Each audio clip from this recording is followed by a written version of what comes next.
सभी धर्मों ने बुद्ध का विरोध किया क्योंकि बुद्ध सबसे अलग थे। यदि सारी दुनिया में बुद्ध की बातें मान ली जाती तो धर्म की दुकानें बंद हो जाती, मंदिर मस्जिद सब बंद हो जाते। फिर धर्म के नाम पर लड़ता कौन? पंडित, पुरोहित और साधु भूखे मर जाते। इसीलिए बुद्ध को स्वीकार नहीं किया गया। पंडितों, पुरोहितों और साधुओं ने लोगों के मन में इतना जहर भर दिया कि किसी को यह तक पता नहीं चलने दिया गया कि बुद्ध जैसा कोई व्यक्ति भी हो सकता है। मां बाप ने अपने बच्चों से कहा था कि बुद्ध की हवा में भी मत जाना। उन्हें बाकायदा कस्मों में बांध दिया गया था, क्योंकि बच्चों का क्या भरोसा, बच्चे सीधे साधे होते हैं, भोले होते हैं। अभी हां कह देंगे और 1 घंटे बाद ही निकल पड़ेंगे। और फिर ये डर भी तो रहता है कि जिस बात से रोको कहीं बच्चे उसी तरफ न चल पड़े, सिर्फ इसीलिए कि मां बाप ने मना किया है। जरूर वहां कुछ खास होगा। बच्चे बच्चे होते हैं, उनका अपना अलग गणित होता है। कई बार वे सिर्फ इनकार की वजह से भी वहां चले जाते हैं, इसलिए उन्हें कसम दिलवाई गई होगी। कहा गया होगा अगर तुम बुद्ध के पास गए तो हम मर जाएंगे। अपनी मां की कसम खाओ, अपने पिता की कसम खाओ, और उन्होंने कसम खा ली होगी। छोटे बच्चे हैं, उनसे जो कहो करवा लो। वे पूरी तरह तुम पर निर्भर हैं। तुम उनकी हत्या भी करो तो वे गर्दन आगे कर देंगे, क्योंकि कर भी क्या सकते हैं, उनका जीवन मरण तुम्हारे हाथ में है। मनुष्य जाति ने बच्चों पर जितना अनाचार किया है उतना किसी और पर नहीं किया।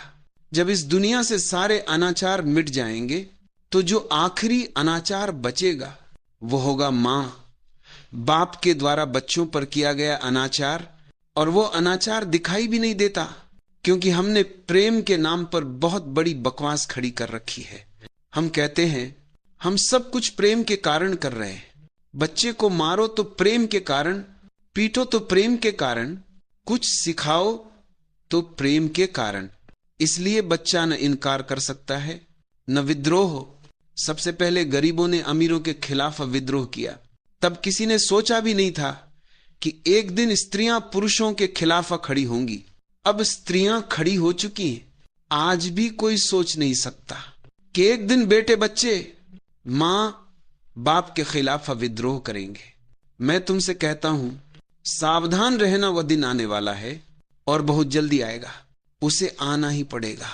जिस दिन बच्चे मां बाप के खिलाफ खड़े होंगे उसी दिन साफ हो जाएगा कि मनुष्य जाति ने अनंत काल से बच्चों के साथ कितना बड़ा अन्याय किया है।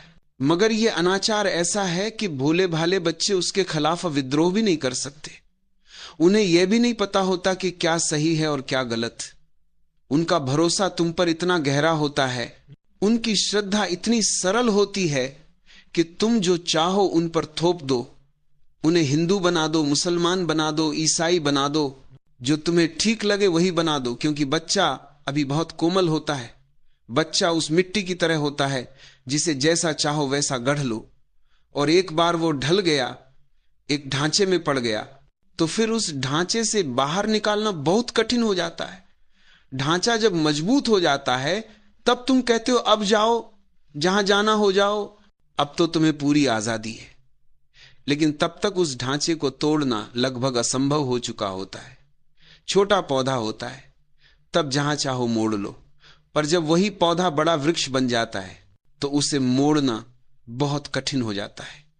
और अगर वह किसी गलत ढांचे में ढल गया तो वही गलती फिर उसके पूरे जीवन की कहानी बन जाती है। इसीलिए उन्होंने बच्चों को कस्में दिला रखी थी कि बुद्ध के पास जाना तो दूर, अगर रास्ते में संयोग से कभी बुद्ध मिल जाएं भिक्षा मांगते हुए तो उन्हें प्रणाम भी मत करना। बुद्ध की तो बात ही क्या, बुद्ध के भिक्षुओं को भी प्रणाम मत करना, क्योंकि कुछ न कुछ बुद्ध का असर बुद्ध के भिक्षुओं में भी तो होगा ही। और बुद्ध गांव गांव घूम रहे थे, उनके भिक्षु भी गांव गांव घूम रहे थे, इसलिए डर स्वाभाविक था। एक दिन कुछ बच्चे जेतवन के बाहर खेल रहे थे। जेतवन में बुद्ध ठहरे हुए थे। बच्चे अपने खेल में मग्न थे। दोपहरी चढ़ आई होगी, धूप तेज हो गई होगी, प्यास लगी होगी। घर दूर था। गांव के बाहर जेतवन के आसपास खेलते खेलते उन्हें प्यास ने घेर लिया। वे अपने माता पिता और धर्मगुरुओं को दिए गए वचनों को भूल गए और पानी की तलाश में जेतवन के भीतर प्रवेश कर गए। कि शायद यहां कहीं पानी मिल जाए। जहां बुद्ध ठहरे हों, जहां बुद्ध के भिक्षु ठहरे हों, वहां पानी तो होगा ही। और संयोग देखो कि उनका सामना सीधे बुद्ध से हो गया। सामने ही बैठ गए होंगे बुद्ध अपने वृक्ष के नीचे। भगवान ने उन्हें पानी पिलाया और बहुत कुछ और भी पिला दिया। बुद्ध अगर पानी भी पिलाते हैं तो साथ साथ कुछ और भी पिला ही देते हैं। ये कोई चेष्टा से नहीं होता। बुद्ध के हाथ में छुआ पानी भी बुद्धत्व की थोड़ी सी खबर ले आता है। बुद्ध की आंख अगर तुम पर पड़ जाए तो भीतर कुछ हिलने डुलने लगता है। बुद्ध अगर तुम्हारी आंखों में आंखें डालकर देख लें तो तुम्हारे भीतर कोई बीज फूटने लगता है। बुद्ध ने बहुत कुछ और भी पिलाया, प्रेम भी पिलाया। बुद्ध का पूरा व्यक्तित्व ही प्रेम है। बुद्ध कहते हैं कि ध्यान की पराकाष्ठा करुणा में होती है। जब ध्यान पूर्ण हो जाता है तो करुणा की ज्योति फैलती है। ध्यान का दिया जलता है और करुणा का प्रकाश चारों ओर फैल जाता है। ध्यान की यही कसौटी है कि जब ध्यान सच्चा हो तो प्रेम फैले, करुणा फैले।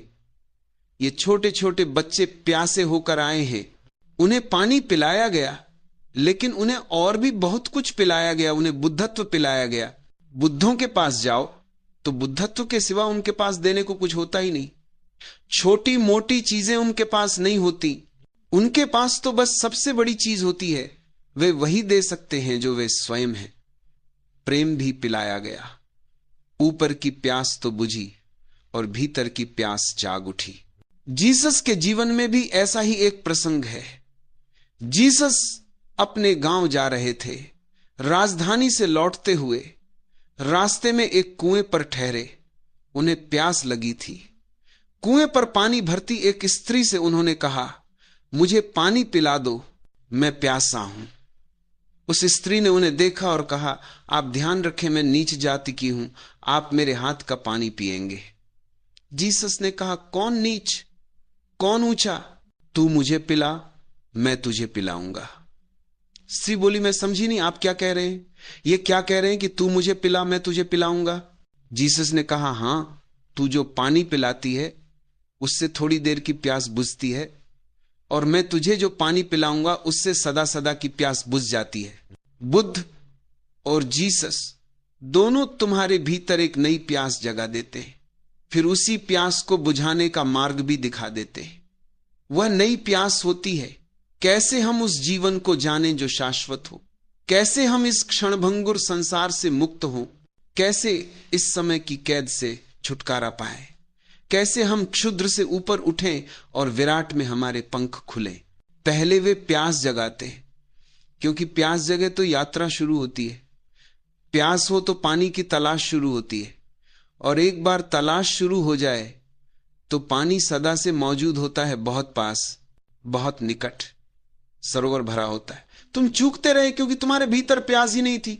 तो बुद्ध ने ऊपर की प्यास बुझाई और भीतर की प्यास जगा दी। और वे बच्चे खेल कूद सब भूलकर दिन भर भगवान के साथ ही बैठे रहे। वे छोटे बच्चे थे, सरल थे। जो बात उनके मां बाप के लिए असंभव थी वह बच्चों के लिए संभव हो गई। उन्होंने पहचान लिया, इस आदमी की जो स्वर लहर थी वह उन्हें सुनाई पड़ गई। अगर कोई उनसे पूछता कि क्या समझ में आया तो शायद वे कुछ भी जवाब न दे पाते। उनकी उम्र ही जवाब देने की नहीं थी, लेकिन भीतर ही भीतर बात समझ में आ गई थी। ऐसा आदमी उन्होंने पहले कभी नहीं देखा था। यह आदमी कुछ और ही तरह का आदमी था। ऐसे ही और ढंग के आदमियों को साधारण मनुष्य से अलग करने के लिए हमने कभी उन्हें बुद्ध कहा, कभी जिन, कभी भगवान, कभी अवतार, कभी पैगंबर, कभी ईश्वर पुत्र, सिर्फ ये बताने के लिए कि यह आदमी बाकी आदमियों जैसा नहीं है। इसे केवल आदमी कहना न्याय नहीं होगा। बच्चे ये बात समझा नहीं सकते थे, लेकिन समझ गए थे। ध्यान रखना, समझा सकने और समझने के बीच कोई जरूरी रिश्ता नहीं होता। अक्सर ऐसा होता है कि जो समझा सकते हैं वे खुद समझ नहीं पाते, और जो सच में समझ जाते हैं वे समझा नहीं पाते। गूंगे का गुड़, छोटे छोटे बच्चे थे, स्वाद आ गया था। शब्द उनके पास शायद थे भी नहीं कि कह सकें कि भीतर क्या घटा, मगर खेल सब भूल गए। वे सारे खेल बहुत छोटे पड़ गए। जीसस ने कहा है, जो छोटे बच्चों की तरह होंगे वही मेरे प्रभु के राज्य में प्रवेश कर सकेंगे। शायद जीसस ऐसे ही बच्चों की बात कर रहे थे। भगवान को समझने के लिए छोटे बच्चे जैसा होना जरूरी है। जो बड़े हो चुके हैं उन्हें फिर लौटना पड़ता है, फिर से बच्चे जैसा होना पड़ता है। इसलिए संत की अंतिम अवस्था में संत बिल्कुल छोटे बच्चे जैसा हो जाता है। परमहंस की दशा वही है, छोटे बच्चे की दशा, जैसे फिर से जन्म हो गया हो। इसीलिए हमारे देश में ज्ञानी को द्विज कहा गया है, दोबारा जन्मा हुआ। एक जन्म तो उसे मां बाप से मिला था और अब एक जन्म उसने खुद को दिया है। वो फिर से बच्चा हो गया, फिर वैसा ही सरल, फिर वैसा ही सहज। ये छोटे छोटे सरल बच्चे, जो बात बड़े बड़े पंडितों के लिए भी कठिन होती है, वह इन बच्चों के भीतर घट गई। वे अपना खेल ही भूल गए। तुम तो बुद्ध के पास भी बैठते हो और तुम्हारा खेल तुम्हें नहीं भूलता। बुद्ध के पास बैठे रहते हो और दुकान की सोचते हो। बुद्ध के पास बैठे रहते हो और घर की चिंता करते हो। बुद्ध के पास बैठे रहते हो और हजार तरह की बातें भीतर चलती रहती हैं। लेकिन ये छोटे बच्चे तो अपना सारा खेल ही भूल गए। रेत में जो घर बनाए थे वहीं पड़े रह गए होंगे। बाहर से भीतर आए तो फिर बाहर आए ही नहीं, फिर बुद्ध के पास ही बैठे रह गए। वे दिन भर भगवान के पास रहे। शायद संध्या होने पर भगवान ने स्वयं उनसे कहा होगा, बच्चों अब घर लौट जाओ। ऐसा प्रेम उन्होंने पहले कभी जाना न था। और ध्यान रखना, प्रेम और प्रेम में बड़ा फर्क है। जिसे तुम इस संसार में प्रेम कहते हो वो असली प्रेम नहीं है, वो प्रेम का झूठा सिक्का है। प्रेम के नाम पर कुछ और ही चल रहा है। अहंकार प्रेम के नाम पर चल रहा है। प्रेम का लबादा ओढ़े हिंसा चल रही है, वैमनस्य चल रहा है। प्रेम के आभूषणों में सजा हुआ न जाने क्या क्या परिग्रह, दूसरे पर अधिकार जमाने की राजनीति चल रही है। प्रेम की ओट में अप्रेम चल रहा है और अप्रेम ने बड़ा होशियार रास्ता चुन लिया है, वो प्रेम के वेश में चल रहा है। खलील जिब्रान की एक छोटी सी कहानी है। पृथ्वी नई नई बनी थी और परमात्मा ने सौंदर्य और क्रूरता की देवियों को पृथ्वी पर भेजा। वे दोनों स्वर्ग से उतरते उतरते धूल से भर गई थीं, तो उन्होंने सोचा गांव जाने से पहले स्नान कर ले। वे झील में उतरी, अपने वस्त्र उतारे और नग्न होकर जल में उतर गई। सौंदर्य की देवी तैरती हुई झील में दूर निकल गई। जैसे ही वह दूर गई, क्रूरता की देवी झटपट बाहर आई, सौंदर्य के वस्त्र पहने और भाग गई। जब क्रूरता भाग चुकी थी, तब कहीं जाकर सौंदर्य की देवी को होश आया। वह तट पर दौड़ी आई, देखा कि उसके वस्त्र जा चुके हैं, सुबह होने लगी है, लोग चलने लगे हैं और कोई उपाय न था, तो उसने क्रूरता के वस्त्र पहन लिए। खलील जिब्रान कहते हैं, तब से सौंदर्य क्रूरता के वस्त्र पहने हुए हैं और क्रूरता सौंदर्य के वस्त्र पहने हुए हैं। तब से सौंदर्य चेष्टा कर रहा है क्रूरता को पकड़ लेने की, अपने वस्त्र वापस लेने की, लेकिन क्रूरता हाथ नहीं आती। इसी दुनिया में क्रूप सुंदर बनकर घूम रहा है। इसी दुनिया में अप्रेम प्रेम बनकर चल रहा है। असत्य ने सत्य के वस्त्र पहन रखे हैं। इसीलिए तुमने देखा होगा, जितना बड़ा असत्यवादी होता है उतनी ही जोर से वो कहता है कि जो मैं कह रहा हूं वो बिल्कुल सत्य है, बिल्कुल सत्य है। वो हजार दलीलें जुटाता है, कसमों पर कसम खाता है कि यही सच है। असत्य को चलाने के लिए उसे सत्य साबित करना पड़ता है। सत्य को चलाने के लिए कुछ भी साबित नहीं करना पड़ता। सत्य अपने पैरों पर चलता है, असत्य को सत्य के उधार पैरों की जरूरत होती है। वे बच्चे तो अपना खेल भूल ही गए थे। वे ये भी भूल गए थे कि किस लिए आए थे और अब क्या हो रहा है। वे तो उसमें डूब गए थे, रम गए थे। ऐसा चुंबकीय आकर्षण उन्होंने पहले कभी जाना न था, न ऐसा सौंदर्य कभी देखा था। यह देह की बात नहीं थी, यह देह के पार की बात थी। यह कुछ और ही था। बुद्ध की देह से कुछ ऐसी किरणें झलक रही थीं जो देहातीत थी। बड़े बूढ़ों को शायद वे दिखाई भी न पड़ती, लेकिन ये बच्चे सरल थे, उनकी आंखें ताजी थीं, इसलिए उन्हें दिखाई पड़ गया।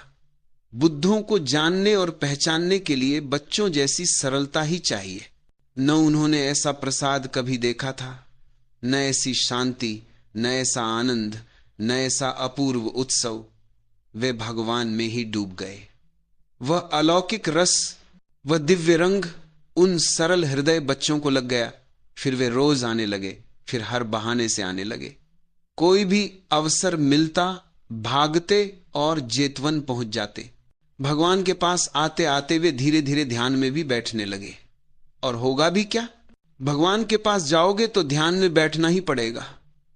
पहले वे खेलने में आए होंगे। पहले ये आदमी उन्हें प्यारा लगा होगा, इसलिए आए होंगे। पहले इसके पास बैठकर अच्छा लगा होगा, इसलिए आए होंगे। इसकी छाया मधुर लगी होगी, इसलिए आए होंगे। लेकिन धीरे धीरे इस आदमी के पास जो ध्यान की वर्षा हो रही थी, वह उन्हें भीतर से छूने लगी। वे पूछने लगे होंगे, उत्सुक होने लगे होंगे, हम आप जैसे कैसे हो जाएं? छोटे बच्चे अक्सर पूछ लेते हैं, हम आप जैसे कैसे हो जाएं? ऐसा सौंदर्य हमें कैसे मिले? हमारी आंखों में भी ऐसी सुंदर झील कब उतरे? हम चले उठे बैठे तो ऐसा प्रसाद हमसे कैसे झलके? आपने ये कहां पाया, कैसे पाया? जिज्ञासा जगी और फिर वे ध्यान में भी बैठने लगे। उनकी सरल श्रद्धा देखते ही बनती थी। श्रद्धा दो तरह की होती है। एक होती है सरल श्रद्धा। सरल श्रद्धा का अर्थ यह है कि पहले से कोई संदेह था ही नहीं, हटाने के लिए कुछ भी नहीं था, श्रद्धा का झरना अपने आप बह रहा था। और एक होती है जटिल श्रद्धा। उसमें पहले संदेह पैदा हो चुका होता है, अब संदेह को हटाना पड़ता है, अब प्रयास करना पड़ता है, तब कहीं श्रद्धा बनती है। छोटे बच्चे अक्सर सरल श्रद्धा में उतर जाते हैं, लेकिन बड़ों के लिए श्रद्धा एक जटिल प्रक्रिया बन जाती है। संदेह जाग चुका है, अब वे करें भी तो क्या करें? पहले संदेह से लड़ना पड़ेगा, पहले उसे तोड़ना पड़ेगा, पहले उसे जड़ से उखाड़ फेंकना पड़ेगा। ये जो संदेह की घास फूस उगाई है, जब तक वह नहीं हटेगी तब तक श्रद्धा के गुलाब खिल भी नहीं सकते। इसीलिए पहले सारी शक्ति संदेह से लड़ने में खर्च होती है और तब कहीं जाकर श्रद्धा पैदा होती है। यह रास्ता कठिन है। छोटे बच्चों के लिए यह सब सरल होता है, लेकिन हम ही उन छोटे बच्चों को बिगाड़ देते हैं। अगर दुनिया में मां बाप थोड़े और समझदार हों तो हम बच्चों के साथ कभी ऐसा कुछ न करें जिससे उनकी सरल श्रद्धा टूट जाए। हम उनसे कहें कि अपनी इस सरल श्रद्धा को बचाए रखना। कभी कोई आदमी मिलेगा, कभी कोई क्षण मिलेगा जब तुम्हारा किसी से तालमेल बैठेगा और उसी सरल श्रद्धा के सहारे तुम किसी बुद्ध को, किसी जिन को, किसी कृष्ण को, किसी क्राइस्ट को पहचान लोगे। हम तुम्हारी श्रद्धा को विकृत न करें। लेकिन हम बच्चों की गर्दन पकड़ लेते हैं। इससे पहले कि उनकी सरल श्रद्धा उन्हें जीवन के विस्तार में ले जाए, इससे पहले कि वे कहीं किसी बुद्ध के चरणों में शरण ले, हम उन पर पहले ही झूठी श्रद्धा थोप देते हैं। और जब झूठी श्रद्धा थोप दी जाती है तभी संदेह पैदा होता है। इस गणित को ठीक से समझ लेना। दुनिया में संदेह क्यों पैदा होता है? संदेह इसलिए पैदा होता है क्योंकि बचपन में झूठी श्रद्धा थोप दी जाती है। बच्चा खेल रहा होता है, तुम कहते हो मंदिर चलो। बच्चा पूछता है क्यों? मैं अभी खेल रहा हूं, मैं मजे में हूं। तुम कहते हो मंदिर में और भी ज्यादा आनंद आएगा, और बच्चे को वहां बिल्कुल आनंद नहीं आता। तुम तो श्रद्धा सिखाने की कोशिश कर रहे हो, लेकिन बच्चा संदेह सीख रहा है। बच्चा सोचता है कैसा आनंद। यहां तो सब बड़े बूढ़े उदास बैठे, यहां न दौड़ सकता हूं, न खेल सकता हूं, न नाच सकता हूं, न जोर से बोल सकता हूं, यहां कैसा आनंद। और पिता कह रहा था यहां आनंद मिलेगा। फिर पिता कहता है झुको, ये भगवान की मूर्ति है। और बच्चा कहता है भगवान, ये तो पत्थर है, ये तो आपने पत्थर को कपड़े पहनाकर खड़ा कर दिया है। तुम कहते हो अभी तुम छोटे हो, बड़े हो जाओगे तब समझोगे। ये बहुत गहरी बात है, बहुत कठिन बात है, अभी तुम्हारी समझ में नहीं आ सकती। और तुम जबरदस्ती बच्चे की गर्दन पकड़कर उसे झुका देते हो। तुम समझते हो कि तुम उसमें श्रद्धा पैदा कर रहे हो, लेकिन असल में तुम उसके भीतर संदेह पैदा कर रहे हो। बच्चा सिर तो झुका लेता है, लेकिन भीतर वह जानता है कि यह तो पत्थर की ही मूर्ति है। अब उसे न केवल इस मूर्ति पर संदेह हो गया, अब उसे तुम पर भी संदेह हो गया, तुम्हारी बुद्धि पर भी संदेह हो गया। वो भीतर ही भीतर सोचता है। ये पिता भी कुछ मूर्ख मालूम होता है। वो अभी कह नहीं सकता, कहेगा तब जब वो जवान हो जाएगा, जब उसके हाथ में ताकत होगी और जब तुम्हारी गर्दन दबाने की ताकत उसमें आ जाएगी। फिर माँ बाप परेशान होते हैं और कहते हैं, पता नहीं बच्चे हम में श्रद्धा क्यों नहीं रखते। तुमने ही तो उनकी श्रद्धा नष्ट कर दी। तुमने उनसे ऐसे ऐसे काम करवाए, तुमने उन पर ऐसी ऐसी बातें थोपी कि बच्चों का सरल हृदय टूट गया। और जो झूठी श्रद्धा तुम थोपना चाहते थे वह कभी जम ही नहीं पाई। उसके पीछे संदेह पैदा हो गया। झूठी श्रद्धा कभी संदेह से मुक्त नहीं होती, वह संदेह को जन्म देती है। झूठी श्रद्धा के पीछे संदेह आता ही आता है। बच्चे की आंख तो ताजी होती है, उसे चीजें साफ दिखाई पड़ती हैं कि क्या है और क्या नहीं। अब तुम कहते हो ये गौ माता है, बच्चा कहता है गौ माता, तो ये जो बैल है क्या ये पिता है? सीधी बात है, गणित की बात है। तुम कहते हो नहीं, बैल पिता नहीं है, बस गौ माता है। अब बच्चे को तुम पर संदेह होने लगता है। अगर गौ माता है तो बैल पिता होना चाहिए, और अगर बैल पिता नहीं है तो गौ माता कैसे है? तुम बच्चे के गले में एक धागा पहना देते हो और कहते हो ये बहुत पवित्र है। बच्चा देखता है कि मां तो यह धागा खुद बना रही थी, तो ये पवित्र कैसे हो गया? कब पवित्र हो गया? इसकी पवित्रता आई कहां से? तुम जो कुछ भी बच्चे को सिखा रहे हो वो भीतर से देख रहा है कि यह बात झूठी मालूम पड़ती है। वह कहता नहीं, इससे तुम यह मत समझ लेना कि तुम जीत गए। वो कहेगा उस दिन जब उसके पास ताकत होगी। अभी तो कहेगा तो पिटेगा। मुझे जब पहली बार मंदिर ले जाया गया और मुझसे कहा गया कि झुको, तो मैंने कहा मुझे झुका दो, मेरी गर्दन पकड़कर झुका दो, क्योंकि मुझे यहां कुछ झुकने योग्य दिखाई नहीं देता। जिस मंदिर में मुझे ले जाया गया था वह मूर्ति पूजकों का मंदिर नहीं था, वहां सिर्फ ग्रंथ रखे होते थे। मैं जिस परिवार में पैदा हुआ वह मूर्ति की पूजा नहीं करता था, वह ग्रंथ को पूजता था। वहां वेदी पर किताब रखी थी। मैंने कहा मैं किताब को क्यों झुकूं? किताब में क्या है? कागज है, स्याही है, इससे ज्यादा तो कुछ भी नहीं। अगर आपकी मर्जी है तो झुका दो, आपके हाथ में ताकत है। मैं भी छोटा हूं, कुछ कर नहीं सकता, लेकिन इसका बदला लूंगा। लेकिन मैं कहूंगा कि मुझे अच्छे बड़े बूढ़े मिले, मुझे कभी जबरदस्ती नहीं झुकाया गया। उन्होंने कहा जब तेरा मन हो तब झुकना, जब तेरी समझ में आए तब झुकना। उसके बाद मुझे मंदिर भी नहीं ले जाया गया, और इसी कारण आज भी मेरे मन में अपने बड़े बूढ़ों के प्रति गहरी श्रद्धा है। अगर मुझे जबरदस्ती झुकाया गया होता, अगर मेरे साथ दबाव डाला गया होता, तो उस किताब के प्रति तो श्रद्धा पैदा होती ही नहीं, उनके प्रति भी अश्रद्धा पैदा हो जाती। मुझे लगता कि ये लोग हिंसक हैं और इनके मंदिर की दीवार पर लिखा है अहिंसा परमो धर्म। एक छोटे बच्चे के साथ हिंसा कर रहे हैं, उससे जबरदस्ती झुका रहे हैं, और ऊपर लिखा है अहिंसा परम धर्म है। ये कैसी अहिंसा? मेरे भीतर हजार संदेह खड़े हो जाते, लेकिन उन्होंने मुझे नहीं झुकाया, इसलिए संदेह भी पैदा नहीं हुए। ध्यान रखना, किसी पर कुछ भी जबरदस्ती मत थोपना।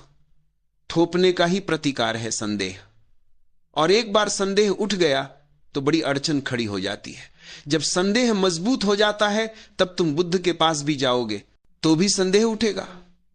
जिसका अपने मां बाप पर भरोसा टूट गया, उसका अस्तित्व पर भरोसा भी टूट जाता है।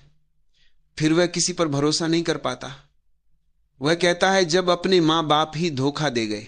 मुल्ला नसरुद्दीन का एक छोटा बच्चा सीढ़ी पर चढ़ रहा था, मुल्ला नीचे खड़ा था। उसने कहा बेटा कूद पड़, सीढ़ी से कूद पड़। बच्चा डर गया, उसने कहा कूदूंगा तो चोट लग जाएगी।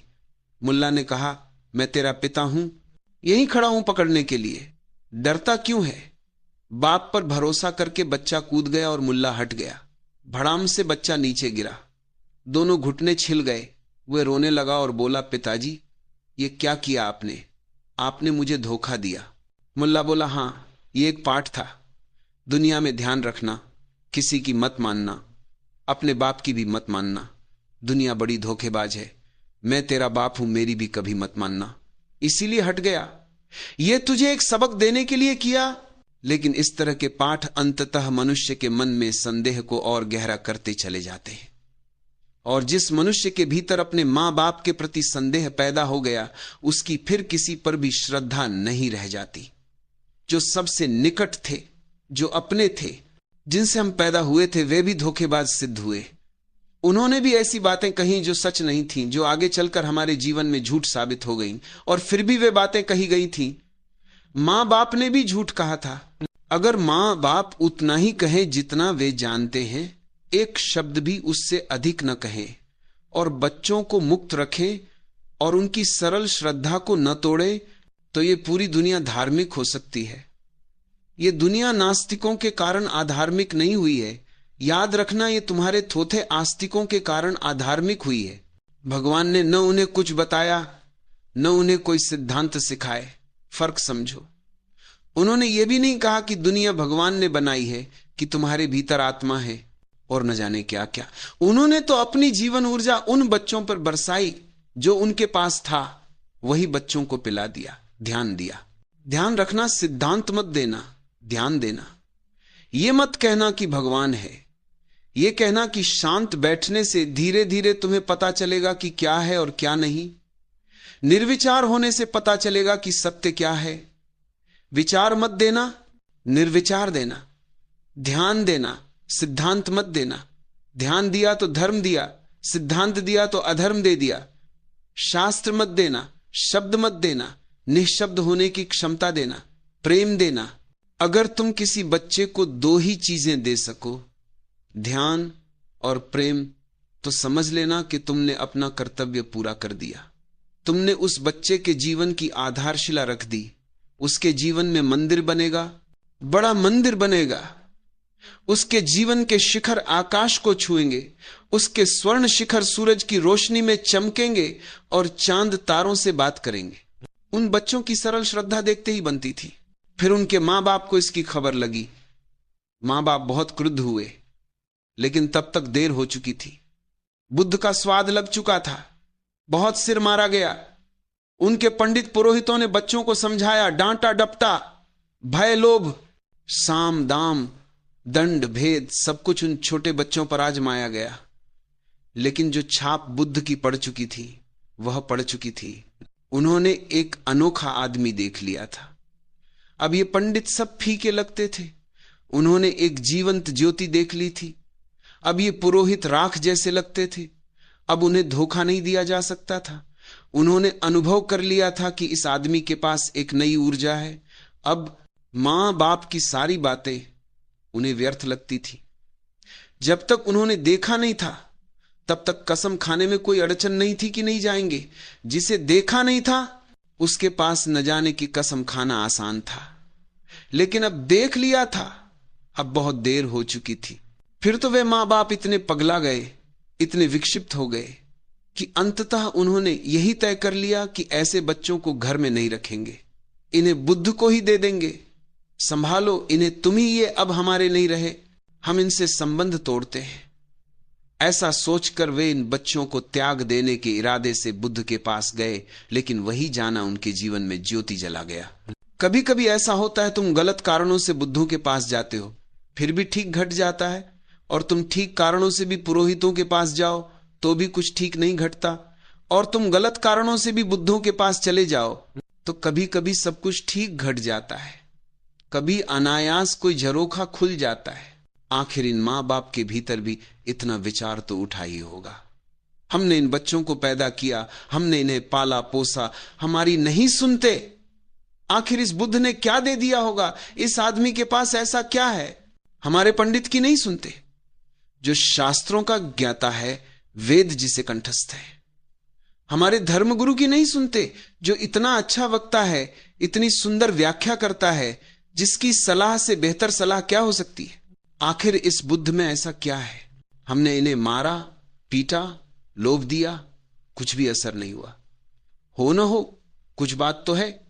उनके भीतर भी एक हलचल उठी होगी। असंभव है कि न उठी हो। एक विचार तो कौंधा होगा। बिजली की तरह हो न हो, हम ही गलत हो, कौन जाने। फिर ये एक दो बच्चों की बात नहीं थी, बहुत बच्चों की बात थी। पड़ोस के खेलते बच्चे भी चले गए थे और ये सब टिके हुए थे, ये सब कष्ट सहने को तैयार थे, लेकिन बुद्ध के पास न जाने की कसम खाने को अब तैयार न थे। वे गए तो होंगे क्रोध में, गए तो होंगे नाराज, गए तो थे बच्चों को छोड़ आने, लेकिन भीतर कहीं एक बात जग ही गई थी, क्या पता इस आदमी में कुछ हो। इधर रोज ऐसा घटता है, लोग किसी को आने से रोकते हैं, वहां मत जाना, सम्मोहित हो जाओगे। वहां सम्मोहन चल रहा है। एक पति का मुझे पत्र मिला पिछले महीने में, ऐसे 3-4 पत्र मिल चुके हैं। बड़े लंबे पत्र लिखते हैं कि मेरी पत्नी ने आपसे संन्यास ले लिया, मैं बर्बाद हो गया, सब नष्ट भ्रष्ट हो गया, आपने सम्मोहित कर लिया, कृपा करके मेरी पत्नी को इस सम्मोहन से मुक्त कर दे। अब मेरा संन्यास न किसी को घर से तोड़ता है, न पत्नी को पति से, न पति को पत्नी से, न मां को बच्चों से, मगर बस पति को एक भारी अड़चन हो गई है। अड़चन क्या है? अड़चन यही है कि अब तक वे पत्नी के परमात्मा बने बैठे थे, अब वह बात नहीं रही। अड़चन यह है कि उनका प्रभुत्व अचानक ढीला पड़ गया है। अड़चन यह है कि अगर आज मैं उनकी पत्नी से कुछ कहूं तो वह मेरी मानेगी, उनकी नहीं मानेगी। यह अड़चन, अभी मैंने कुछ कहा भी नहीं है और कभी कहूंगा भी नहीं, लेकिन संभावना की यह अड़चन उन्हें पीड़ा दे रही है। पुरुष के अहंकार को इससे बड़ा कष्ट होता है।